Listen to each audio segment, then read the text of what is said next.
يرفع الله الذين آمنوا منكم والذين أوتوا العلم درجات.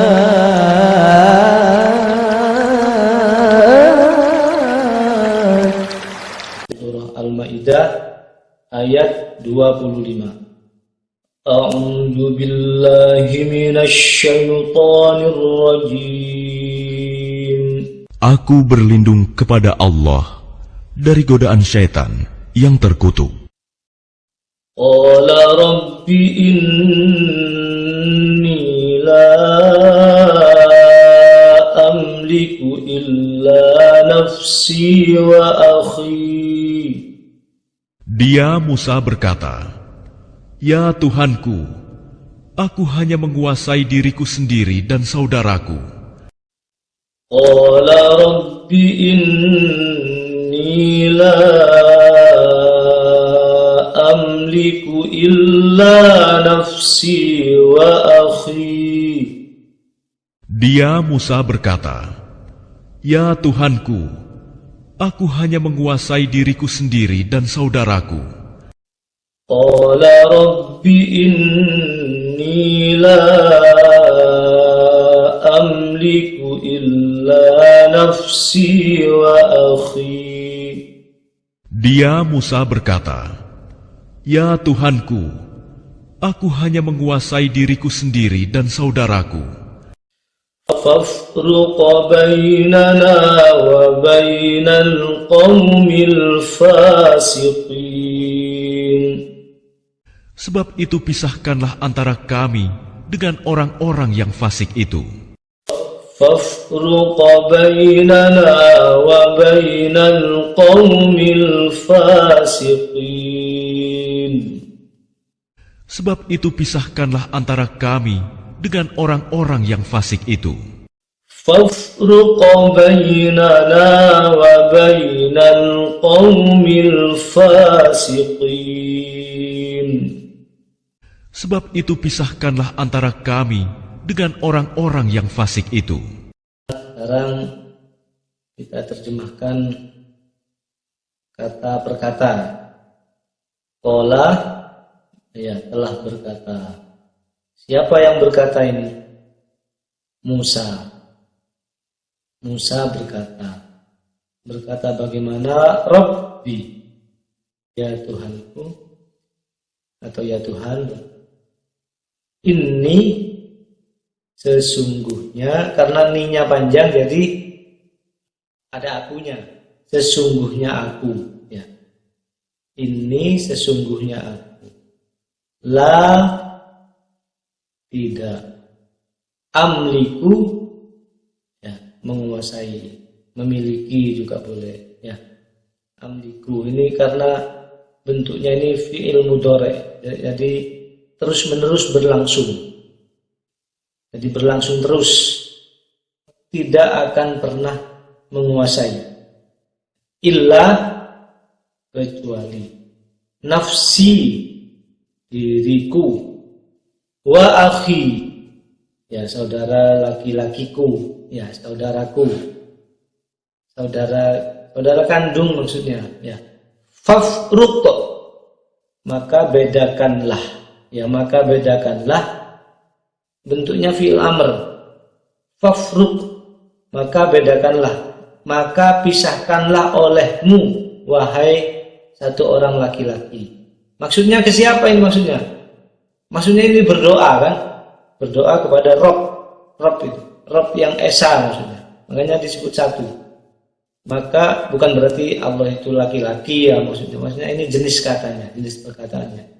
Ini menjelaskan masalah kenapa Allah selalu menggunakan kata ganti laki-laki, ini panjang penjelasannya. Maka pisahkanlah olehmu, ya Allah, pisahkanlah ya Allah, bainana, ya, di antara kami, wa baina, dan di antara al-qaumil fasiqin, orang-orang yang fasik. orang-orang yang fasik. Sebab itu pisahkanlah kami antara kami dan orang-orang yang fasik. Memang harus berpisah ya. Jadi antara orang yang taat dan orang-orang yang fasik ya. Lawannya fasik itu taat ya. Antara kebenaran dan kejelekan itu tidak akan pernah bersatu.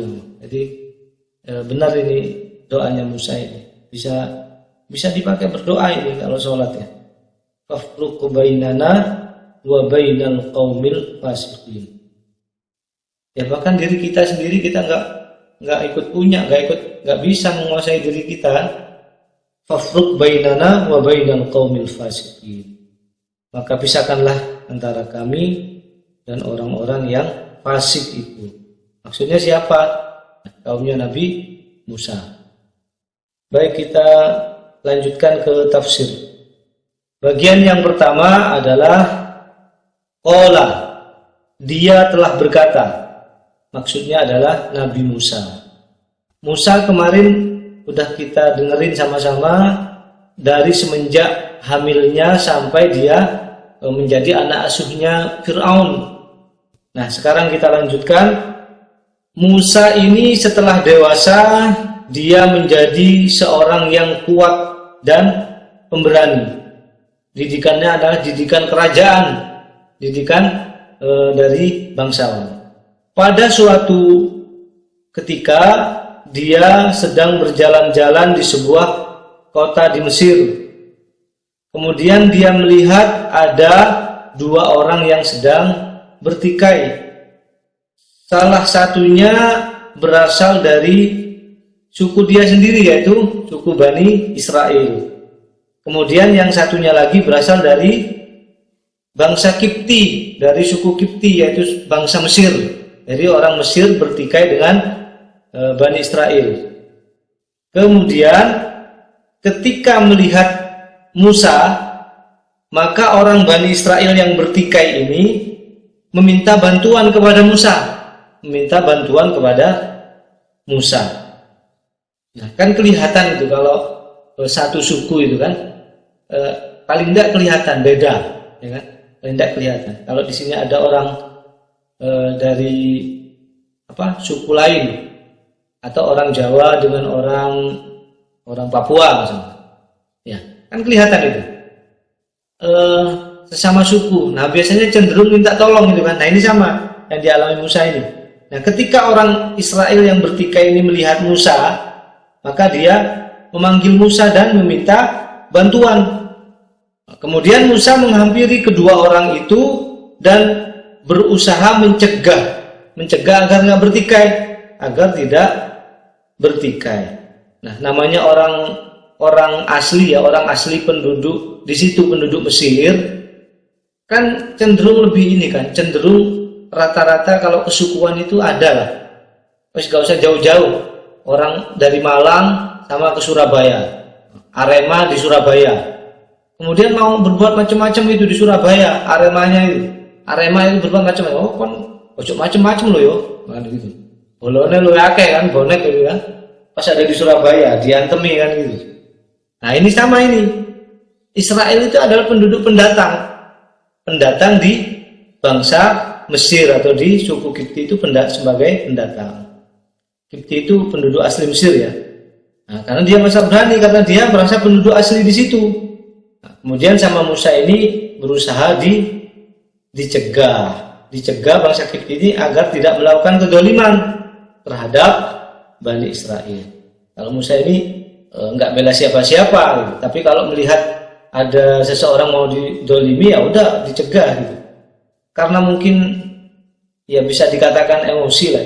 Lalu Musa, karena yang Kipti ini susah gitu, susah dilerai, susah ditengahi. Lalu Musa itu karena emosi gitu, memukul orang Kipti ini, orang Mesir ini dengan tangannya, sehingga orang Kipti ini tersungkur ke tanah dan mati. Kemudian Musa setelah kejadian itu merasa serba salah dan merasa nggak enak dan serba salah. Padahal maksudnya bukanlah untuk membunuh orang Mesir ini, tapi untuk membela yang terdolimi. membela yang terdolimi.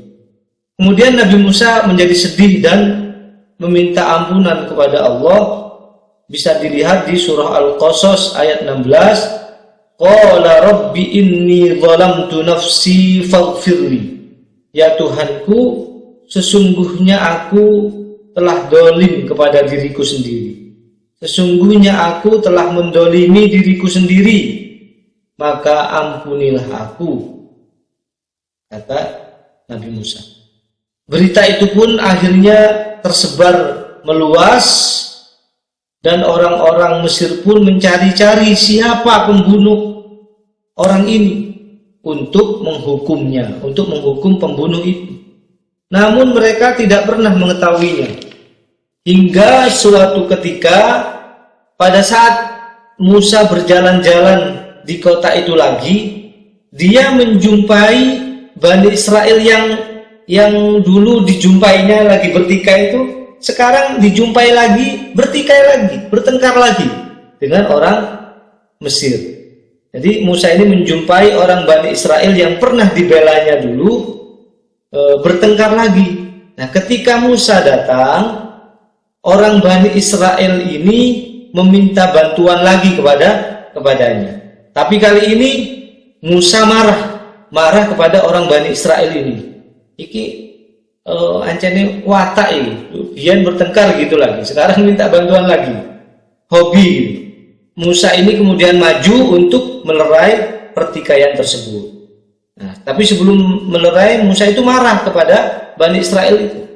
Awak ngancani ngono kebiasaan mungkin gitu.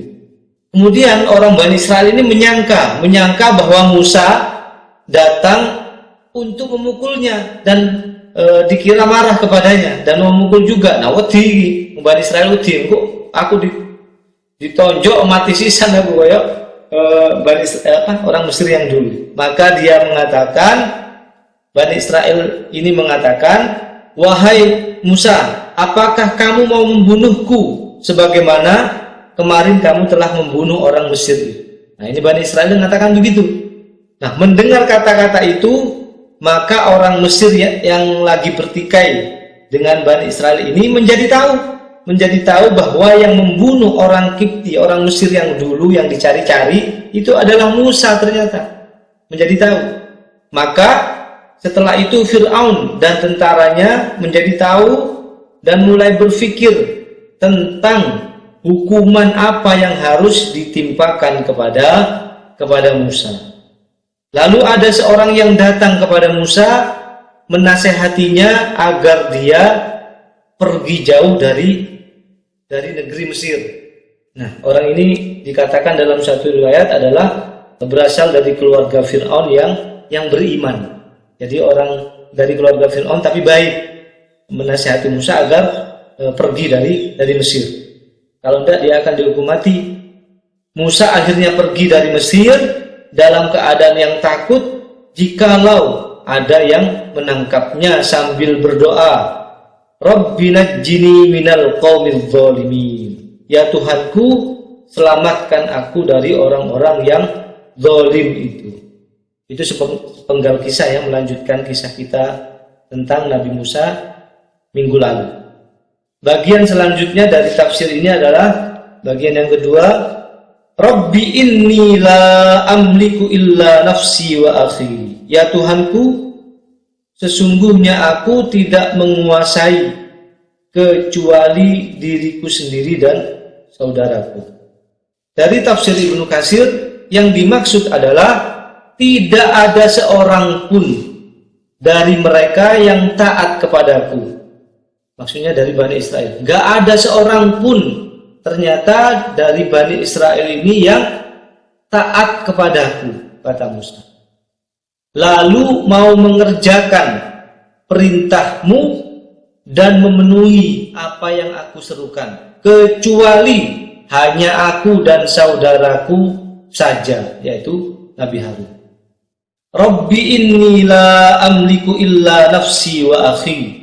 Di dalam tafsir yang lain dikatakan maksudnya adalah bahwa Musa mengatakan dia tidak memiliki pilihan kecuali hanya menghadap kepada Sang Penciptanya yang Maha Menolongnya dengan menjelaskan bahwa dia tetap di atas perjanjian dan tetap siap menjalankan perintah Allah tersebut, yaitu berperang dengan kaum Jabbarin atau masuk ke dalam negeri Baitul Maqdis atau negeri Palestina berdua bersama saudaranya Harun.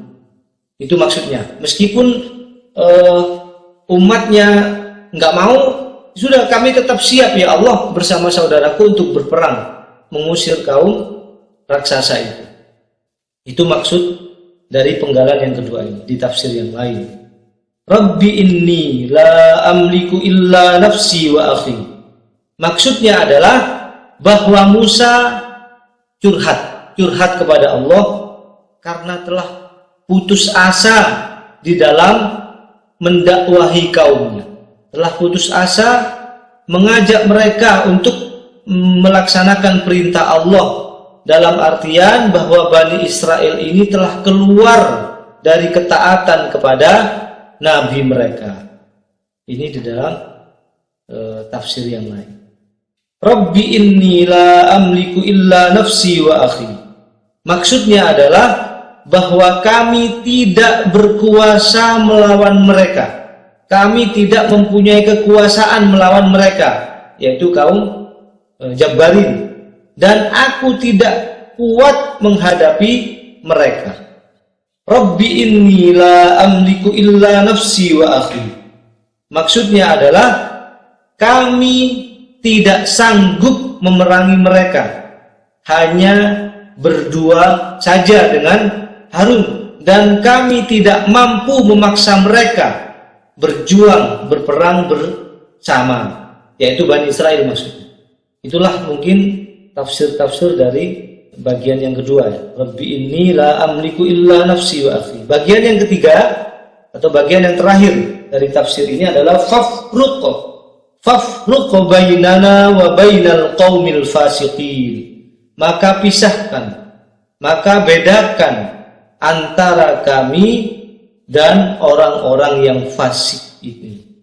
Maksudnya adalah menurut Imam Al-Aufi dari Ibnu Abbas meriwayatkan, maksud dari penggalan ini adalah berilah keputusan di antara aku dan mereka. Berilah keputusan di antara aku dan mereka. Di dalam riwayat lain mengatakan maksudnya adalah pisahkanlah antara kami dengan mereka. Ini di dalam tafsir Ibnu Katsir. Fafruq bainana wa bainal qaumil fasiqin. Maksudnya adalah jauhkanlah kami berdua dari orang-orang yang menentang perintahmu dan perintah Rasul. Maksudnya adalah jauhkan kami berdua ini dari orang-orang yang menentang perintahmu dan perintah Rasulmu. Fafruq bainana wa bainal qaumil fasiqin. Maksudnya adalah mereka berharap tidak dikelompokkan, tidak dikumpulkan bersama dengan orang-orang yang menentang perintah Allah. Fafruq bainana wa bainal qaumil fasiqin. Maksudnya adalah pisahkanlah kami dari golongan mereka. Janganlah engkau sertakan kami di dalam siksaan yang engkau timpakan kepada mereka. Itu maksudnya. Di dalam riwayat yang lain maknanya adalah selesaikanlah urusan kami dengan mereka.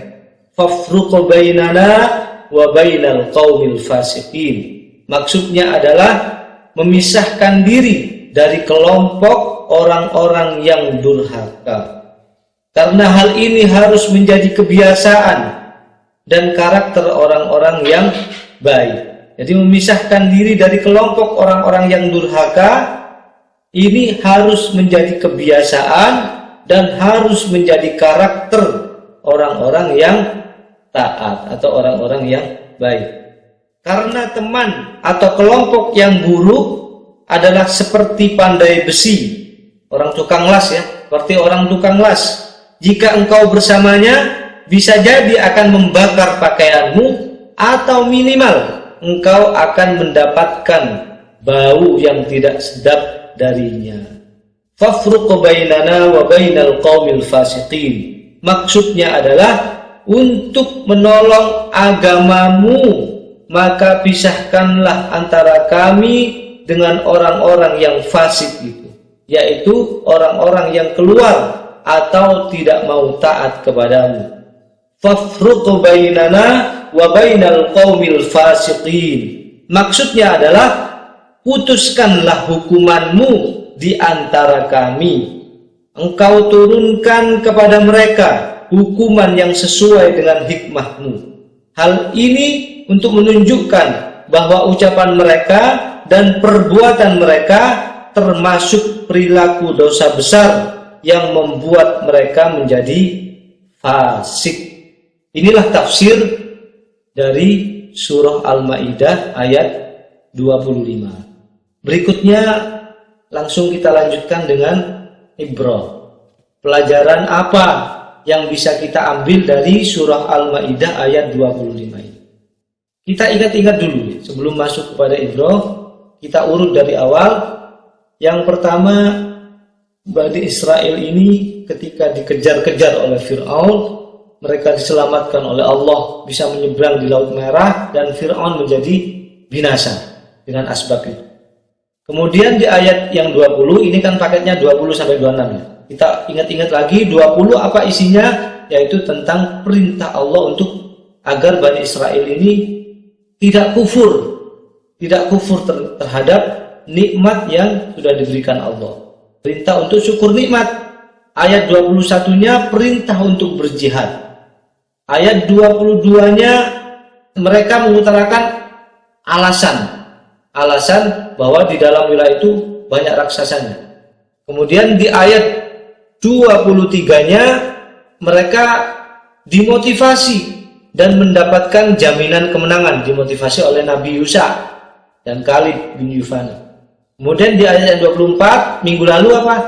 Yaitu mereka mencapai kepada puncak kedurhakaannya dengan menyuruh Allah dan Nabi Musa berperang sendiri. Kami duduk di sini menanti. Yaitu kira-kira kalau kita flashback ya, biar nggak terlalu lupa. Nah, kemudian pagi ini maka Nabi Musa berdoa seperti orang yang putus asa ya.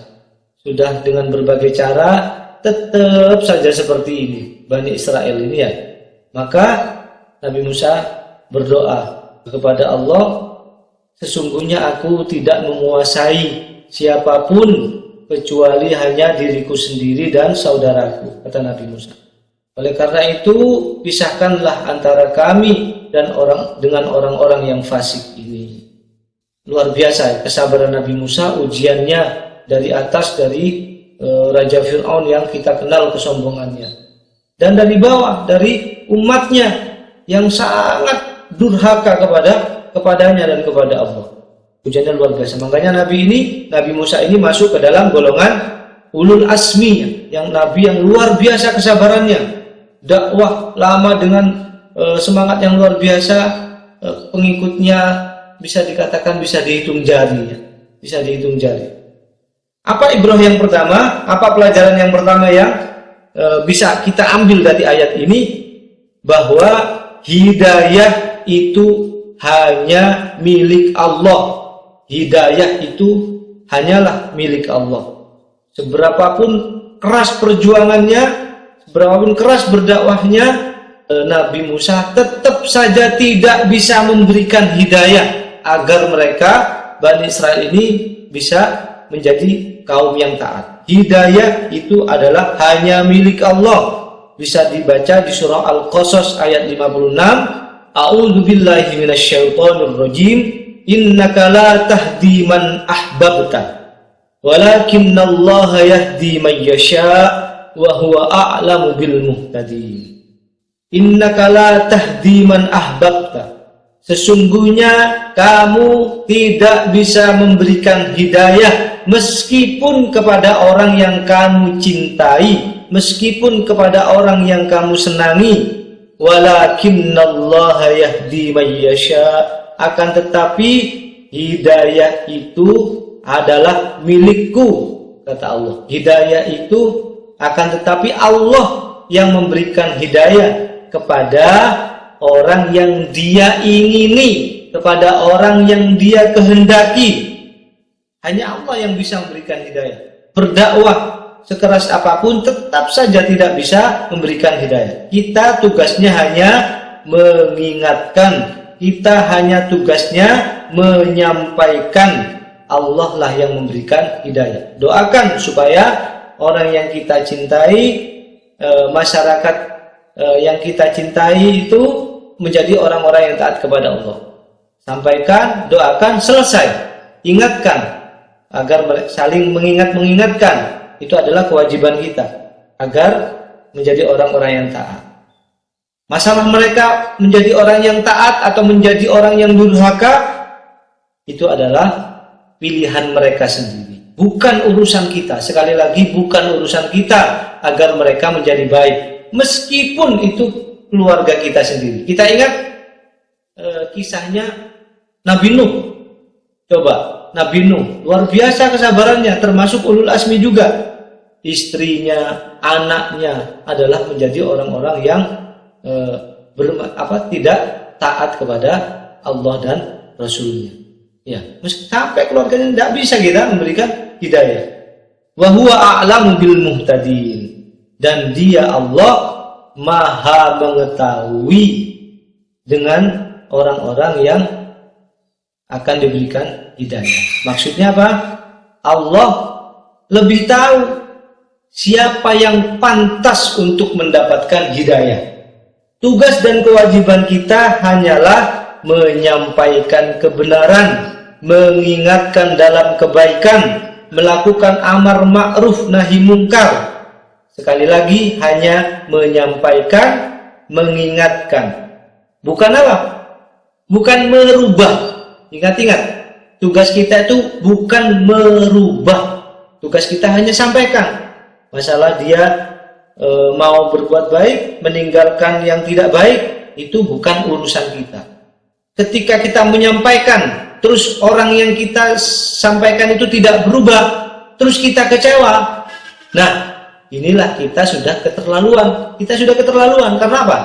Kita sudah melampaui batas. Dia berubah atau tidak itu bukan urusan kita. Sekali lagi, ini sangat penting kita ketahui. Sekali lagi, adapun dia berubah atau tidak, itu adalah urusan Allah, wewenang Allah, hak prerogatif Allah. Dilarang kita untuk memaksa manusia agar mereka berbuat baik.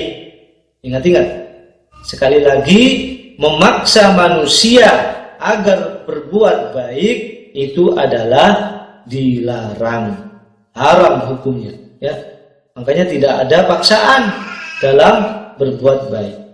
Kita tidak punya hak, tidak punya kuasa untuk merubah seseorang, sekalipun orang tersebut adalah orang yang sangat kita cintai, orang tua kita, anak kita, suami kita, istri kita, sahabat dekat kita, bahkan diri kita sendiri. Bahkan diri kita sendiri. Ingatlah kisah misalnya Nabi Nuh dan keluarganya, istrinya dan anaknya Kan'an.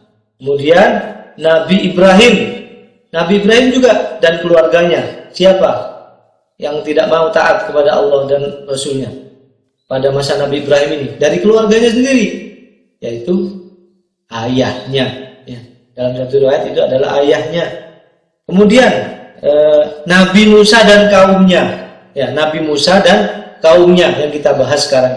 Kemudian Rasulullah dan pamannya. Ada yang mengatakan bahwa pamannya ini adalah Abu Thalib, tapi ini ada juga yang perbedaan pendapat dalam hal ini. Tapi yang jelas bahwa kita tidak punya kuasa untuk merubah seseorang. Tugas kita sekali lagi hanya menyampaikan. Itu pelajaran yang pertama, bahwa apa? Hidayah adalah milik Allah atau kepunyaan Allah. Pelajaran yang kedua atau ibrah yang kedua adalah memaksakan agar manusia itu berubah adalah perbuatan yang terlarang dan merupakan kebodohan. Memaksakan agar manusia itu berubah dari tidak baik menjadi baik, dari fasik menjadi taat, memaksakan itu adalah perbuatan bodoh, perbuatan yang terlarang. Bisa dibaca di surah Hud ayat 46. Qala ya Nuhu innahu laisa min ahlik. Allah berfirman, wahai Nuh, sesungguhnya dia bukan keluargamu lagi. Nah ini, ya kata Allah. Kita ingat kisahnya Nabi Nuh dan keluarganya. Kata Allah, laisa min ahlik. Innahu laisa min ahlik. Sesungguhnya dia adalah bukan keluargamu lagi.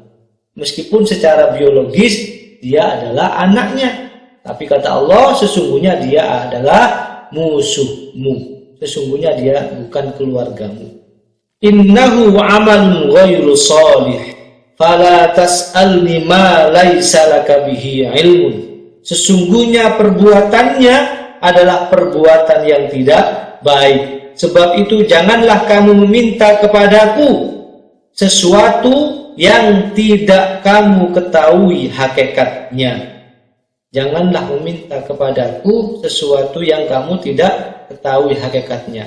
Kan kita kadang-kadang kecewa berat karena bagian dari keluarga kita tidak mau taat kepada Allah. Nah ini kecewanya beratnya. Kalau didakwai, diingatkan terus, dididik terus, itu kewajiban ya. Tapi kalau sudah seakan-akan memaksa Allah agar bisa merubah anaknya, wah ini sudah suatu kekeliruan. Inni a'idzuka an takuna minal jahilin. Aku peringatkan kamu wahai Nuh, kata Allah.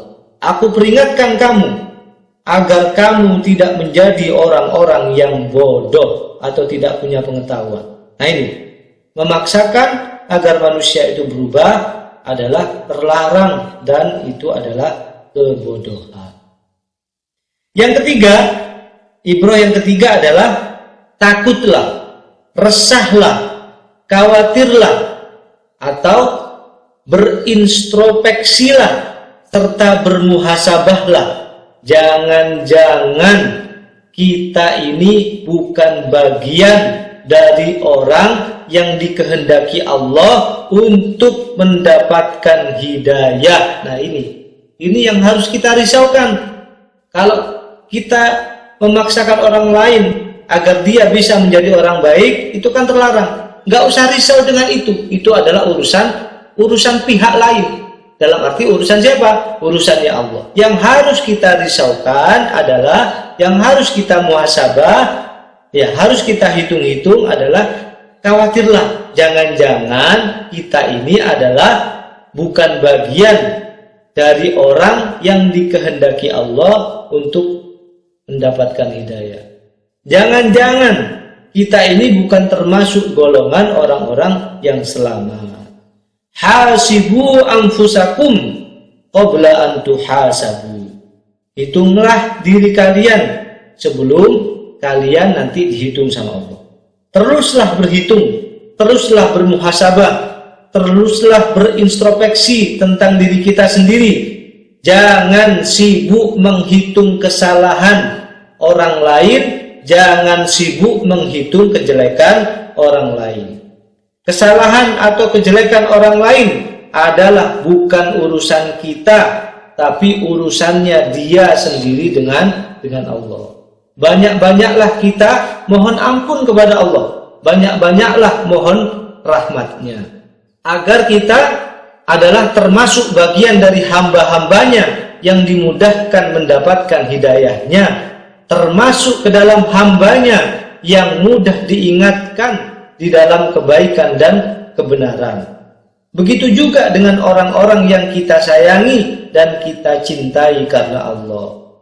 Mudah-mudahan kita selalu termasuk hambanya yang mudah diingatkan di dalam kebaikan dan kebenaran. Begitu juga dengan orang-orang yang kita cintai dan kita sayangi. Amin. Keluarga kita khususnya ya, bapak ibu kita, saudara-saudara kita, anak istri kita.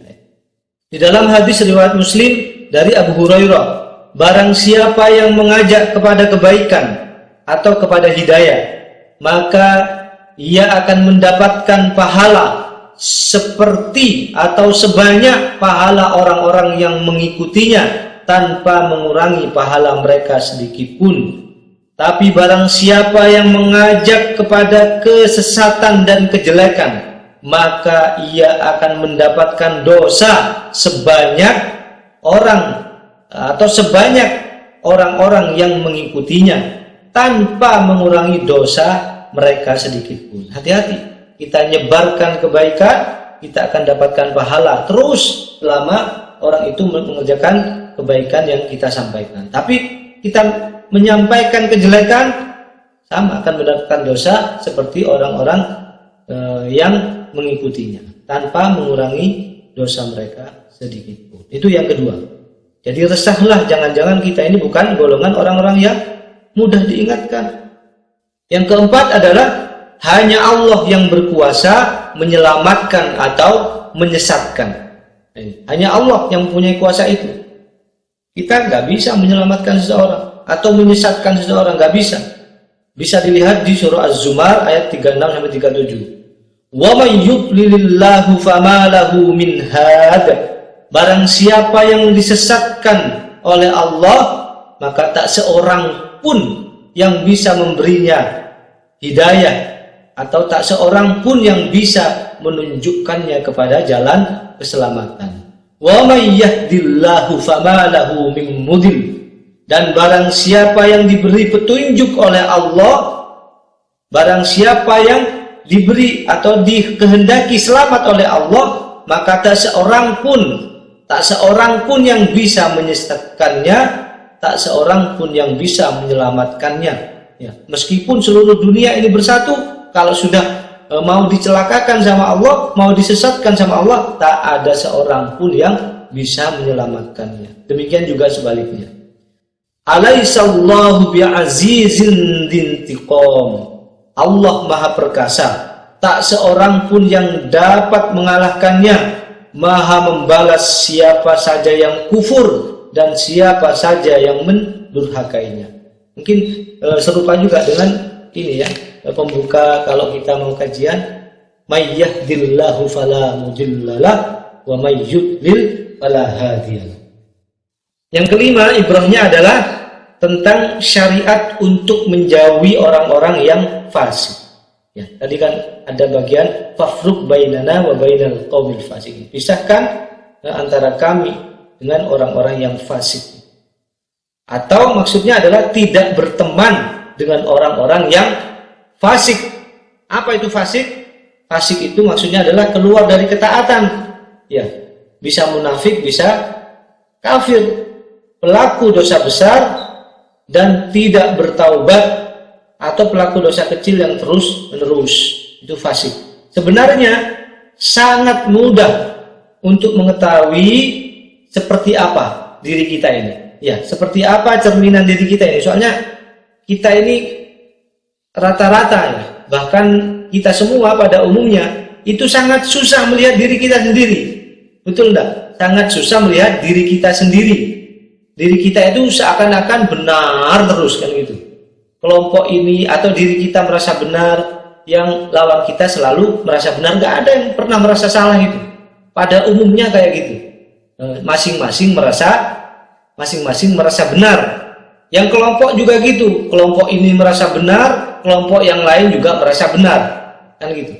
Makanya terjadilah banyak perselisihan gara-gara apa? Gara-gara sifat ini. Gara-gara sifat yang merasa benar. Ya. Susah sekali menghilangkan ini. Merasa salah itu susah sekali dicari. Yang ada adalah merasa benar. Nah, kalau sudah merasa benar, artinya apa? Merasa ya. Kalau merasa benar, itu artinya apa? Artinya salah, karena merasa benar. Ya, artinya salah. Sebenarnya sangat mudah. Nah, ini karena kita susah ya. Karena kita susah untuk melihat diri kita. Bagaimana caranya agar kita mengetahui diri kita? Siapa diri kita ini, orang yang fasik atau orang yang taat? Cukup dengan melihat kita ini lebih senang, lebih betah bergaul dengan siapa? Kita ini lebih suka ngumpul sama siapa? Nah, itu kita lihat itu.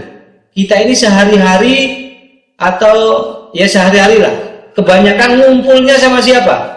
Nah, ngumpulnya dengan orang-orang yang ikut pengajian misalnya. Bisa kita lihat itu cerminan diri kita ya. Atau kita lebih senang ngumpul dengan orang-orang yang menggibah misalnya. Ngumpul misalkan di mana? Atau di mana biasanya sarang-sarang gibah? Mungkin di pos kamling, mungkin di mana lagi? Di arisan mungkin ya. Senangnya nongkrong dengan siapa kita ini? Nah, karena kita sudah melihat, kita lihat saja itu. Kita sadari nongkrong sama siapa? Kebanyakan nongkrong sama siapa? Kebanyakan ngumpul sama siapa? Atau kebanyakan kita ini betahnya sama siapa? Lebih betah sama siapa? Nah, itulah diri kita. Kalau kita lebih betah ngumpul dengan orang-orang yang suka menggibah, maka kurang lebih kita sama dengan mereka. Kalau kita lebih betah atau lebih betah ngumpul atau ngobrol dengan orang-orang yang suka berkeluh kesah, maka kurang lebih kita sama dengan mereka. Dari hadis Bukhari dan Abu Dawud, al-mu'minu mir'atul mu'min. Seorang mukmin itu adalah cerminan dari mukmin yang lain, atau seseorang merupakan cerminan daripada temannya. Ya, di antara sifat khusus manusia atau sifat khusus jiwa, sifat khusus nafas adalah tidak mau berkumpul atau bergaul atau nongkrong dengan selain tipenya atau selain jenisnya. Nggak betah kalau mengumpul dengan selain jenisnya, nggak betah dia duduk sama dia. Ya, orang yang suka menggibah nggak betah kalau ngumpul dengan orang-orang yang sukanya ngaji misalnya. Nggak betah dia. Orang yang jelek atau gini aja, orang yang seneng bola nggak seneng kalau ngumpulnya dengan orang-orang yang suka mancing misalnya, kayak gitu. Nggak seneng, beda cerita soalnya. Nah, kalau sudah setipe atau sejenis, itu baru dia suka atau betah gitu ya. Ya begitu ya. Kemudian celakanya apa? Masing-masing mereka mengaku orang-orang yang benar atau mengaku orang-orang yang baik. Nah, itu adalah ibrah yang kelima. Syariat untuk menjauhi orang-orang yang fasik. Yang keenam adalah dekatilah, bertemanlah, berkumpullah dengan orang-orang yang baik, atau yang kita kenal adalah wong kang soleh kumpulono. Seorang muslim, seorang mukmin hendaknya berusaha keras mencari, bergaul, dan menjadikan orang-orang yang soleh sebagai kawan-kawannya. Jadi jangan seorang muslim itu tidak etis kalau senengannya ngumpul dengan orang-orang yang menggibah, ngumpul dengan orang-orang yang suka berkeluh kesah, ngumpul dengan orang-orang yang suka berjudi dan lain-lainnya. Itu nggak pantas gitu. Nah, harus berusaha keras mencari orang-orang yang soleh. Jadi kalau dia berkumpul ngomongnya hal-hal yang baik. Kemudian jangan merasa rendah diri atau gengsi bergaul dengan orang-orang yang soleh, walaupun mereka adalah orang-orang yang kekurangan secara duniawi. Bisa dilihat di dalam surah Al-Kahfi ayat 28. Bersabarlah kamu bersama dengan orang-orang yang menyeru Rabb-nya di pagi dan senja hari dengan mengharap ridhonya. Berkumpul dengan mereka merupakan obat hati. Nah, ini merupakan keterangan dari kitab Al-Adhkar dari Imam An-Nawawi. Kemudian ibrah yang ketujuh atau yang terakhir dari ayat ini adalah kebaikan dan keburukan tidak akan pernah bersatu. Nah, sebagaimana Nabi Musa dan kaumnya, makanya dia sampai minta kepada Allah, bedakan, pisahkan antara kami dan orang-orang yang fasik. Kebaikan dan keburukan tidak akan pernah bersatu. Laksana apa? Air dan minyak ya, tidak pernah bersatu. Termasuk bagian dari hikmah Allah adalah menciptakan dua perkara yang saling berlawanan di dalam kehidupan kita ini, yaitu antara kebaikan dan kejelekan, mukmin dan kafir, manfaat mudoror, nah, dan lain-lainnya. Selalu berlawanan dalam kehidupan ini, ada baik, ada jelek. Ada mukmin, ada kafir, ada manfaat, ada mudarat, kan gitu. Itu selalu ada itu sampai kapanpun, ya. Dan inilah bagian dari hikmah Allah. Dengan tujuan apa? Tujuannya adalah agar sempurna ujian dan cobaan bagi hamba-hambanya. Allah berfirman di dalam surah As-Sajdah ayat 18, "Afaman kana mu'minan kaman kana fasiqon la yastawun." Apakah orang-orang beriman itu sama dengan orang-orang yang fasik? Kata Allah, tidak. Sesungguhnya mereka adalah tidak sama, kata Allah. Jadi kalau beriman ya beriman, fasik ya fasik. Cuman sayangnya itu tadi, yang beriman mengaku beriman, merasa beriman, yang fasik juga merasa beriman, gitu ya. Semuanya merasa. Inilah yang harus kita banyak belajar ya tentang diri kita ini. Berbuatlah benar, bukan merasa berbuat benar.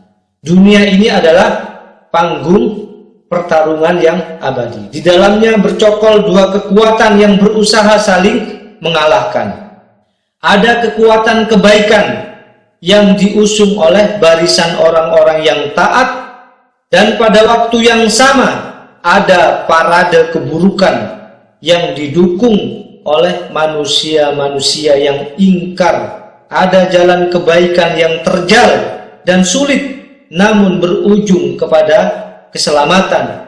Kemudian ada jalan keburukan yang mudah, yang terasa indah, yang terasa nikmat, namun berujung kepada kesengsaraan. Hati-hati dengan jalan keburukan, karena sama setan itu dihiasi dengan hal-hal yang indah. Keburukan itu terasa indah, terasa nikmat, terasa mudah, namun akan berujung kepada kesengsaraan. Inilah ibrah dari surah Al-Maidah ayat 25. Walhamdulillah